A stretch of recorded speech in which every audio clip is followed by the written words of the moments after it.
हाणे एडी पॉपुलेशन वधी वई आहे, भगवान हिन जन्म में ही सब हिसाब किताब करे छॾियो आहे।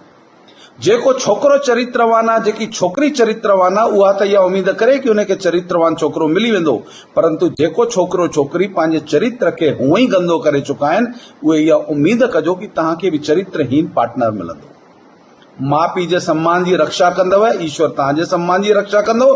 माउ पीउ ऐं ससु सहुरे जी इज़त कंदव त तव्हांखे 100 गुना इज़त मिलंदव। समाज भ्रमित थी चुको आहे। ॾिसूं वेठा कि अॼु जेके छोकिरियूं अचनि थियूं उहे इहो समझी करे आयूं आहिनि शायदि पार्सल जी ही रोटी उन्हनि खे खाइणी आहे। घर में रोटी ठाहिण में उन्हनि खे बीमारी बुखार चढ़ण लॻो आहे। रहियल सहल कसर उन्हनि जी माउ टेलीफोन ते उन्हनि जी पूरी थी करे सघे। त मां सॼे देश जी मुंहिंजी सिंधी मातृ शक्तिअ सां निवेदन थो कयां, पंहिंजी न्याणियुनि खे सेखारियो, पंहिंजो घर कयो, पंहिंजे घर में पंहिंजे चूल्हे जी पंहिंजे हथ जी रोटी ठाहे करे ससु सहुरे खे खारायो कि अॻियां ईंदड़ पीढ़ी तव्हांजी बि सेवा करे।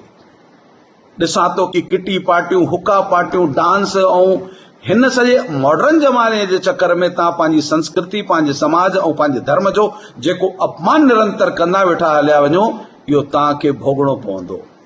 इन करे सभी युवा साथी भाउरनि भेनरुनि सां निवेदन थो कयां, कर भला हो भला, कर बुरा